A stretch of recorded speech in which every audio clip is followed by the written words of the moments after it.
Hello YouTube. How are you all doing today? We're going to go over something related to my last video where I talked about Scientism. And so this is, I'm going to talk about a view within the philosophy of science, which is a way of contextualizing or understanding science, putting it in a larger framework of life, like its purpose and stuff. So I'm going to talk about these three views and how one of them is pretty good, and it applies to the way I felt about scientism. And this is it right here. It's called Instrumentalism. Now, to understand instrumentalism, let's start off with one of these three concepts that we are all probably familiar with, but not by this name usually, which is it's called scientific realism. Now, basically, this is the idea that science is the only way to, not only the only way, but that it is a way to uncover reality, and that when you investigate using the scientific method, that you really uncover reality for what it is, and you're really getting the whole picture, right? So, they'll say an ideal scientific theory has that it can make things either true or false completely, right? That they exist objectively and independent of the mind, that these theories, like the theory of gravity or the theory of supernovas or whatever, that these are all independent of us even being here and recognizing them and naming them. And so, and of course, epistemological commitment, because these need to be some significant portion of what the theory says. So, again, the best scientific theories are at least partially true. These are all the views of scientific realism.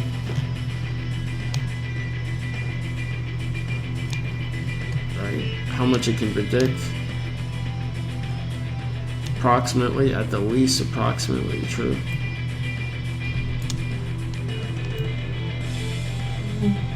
They're definitely either true or false. This is kind of like what Robert Anton Wilson would talk about. This kind of Aristotelian logic, true or false, either or, no maybes.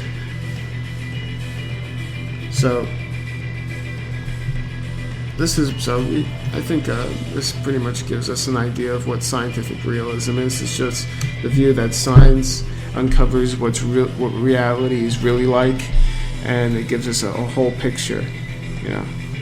To use like some phrases from Kant, some Kantian phrases, you would say that science allows us to uncover the namunan of experience, and we can get directly to it beyond the phenomenon.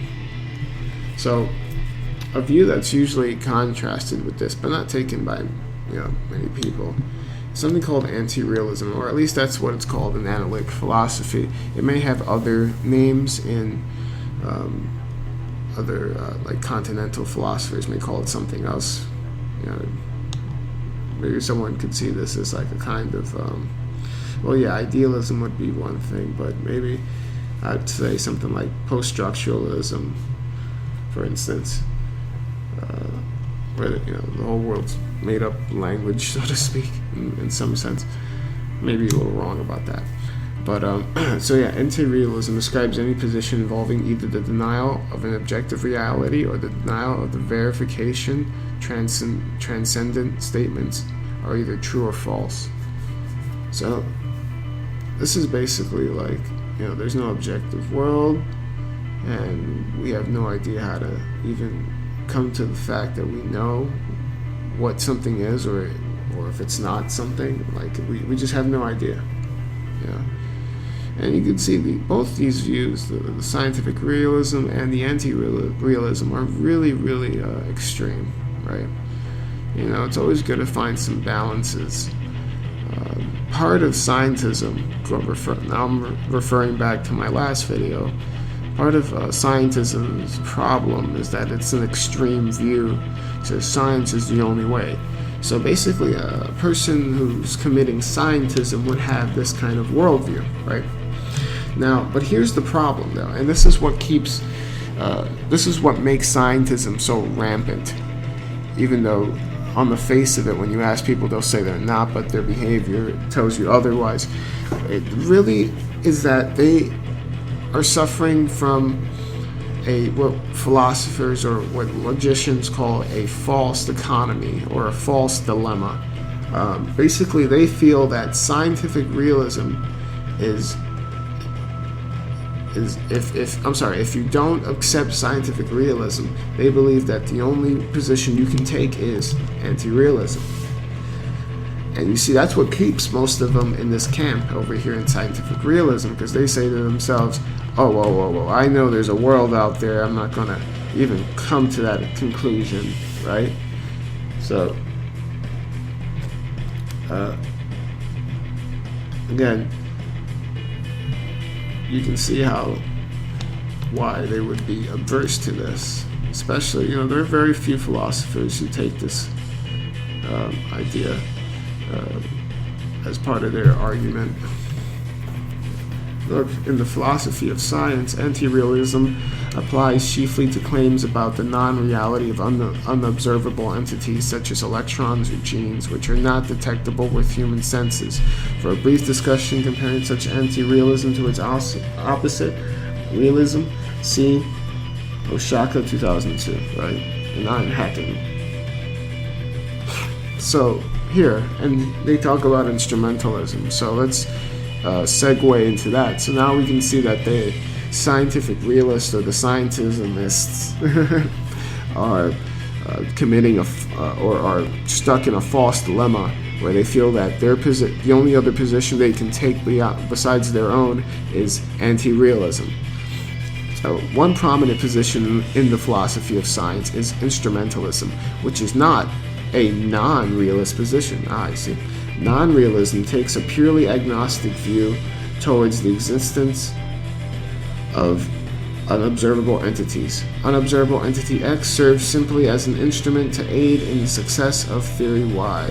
We need not determine the existence or non-existence of X. Right? Some scientific anti-realists argue further, however, and deny that unobservables exist even as non-truth conditioned instruments. So you see how extreme this view is. So let's explore more about this concept of instrumentalism. So I'm going to read briefly the intro here. Instrumentalism is an interpretation within the philosophy of science that holds that a successful scientific theory reveals nothing known, either true or false, about the nature's unobservable objects, properties, or processes. According to instrumentalists, scientific theory is merely a tool whereby humans predict observations in a particular domain of nature by formulating laws which state or summarize regularities, while theories themselves do not reveal supposedly hidden aspects of nature that somehow explain these laws. Initially, a novel perspective introduced by Pierre Duhem in 1906, instrumentalism is largely the prevailing theory that underpins the practice of physicists today. And where is that from? Well, we have quite a thing here. You see, I didn't think that. But either way, you still see it prominent, at least within the pop science or within science for the masses. But I'm sure, and if any of you have professors or yourself a professor, you ask yourself, or a professor is a scientist and does research, they would probably take a scientific realist view. I mean, that's the way I see it, at least. So, rejecting scientific realism's ambitions to uncover metaphysical truth about nature, instrumentalism is usually characterized as anti-realism. As an anti-realism, although its mere lack of commitment to scientific theory theories, realism can be turned non-realism. So that's interesting, from going anti to non. So basically, instrumentalists say we don't really care about what exists. All we really care about is what we do, is whether or not what we do affects certain changes in the world or has certain consequences or not. And so, when it comes to scientism, you have an alternative to scientific realism that's not saying objective reality doesn't exist. It's more taking an agnostic view and saying, well, it may exist, it may not exist, but all I really know is that if I do A, B, and C, X, Y, and Z happen. And so, you see, there's a way out of scientific realism that doesn't make you, a complete nihilist or a complete idealist, but instead you can retain empiricism and retain working within the world and trying to affect the world without saying this is what it is, what the world is for itself. So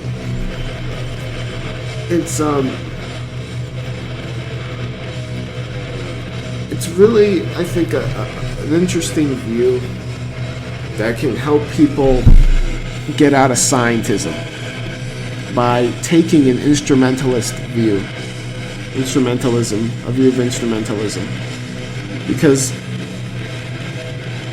like I said, what keeps most of the people in that pen over there called scientific realism is this: anti-realism. They don't want to deny reality, but they don't have to. All they can do is just say, we have certain instruments, and when we work these instruments and with these procedures, we affect these, we bring about these effects. So that's basically it for my video here. I want to thank you all for watching, and please let me know if you want, if you have any comments or questions or anything at all, even criticism. You hate the way I talk or something. It would be all big help for me. Thank you, and have a good one.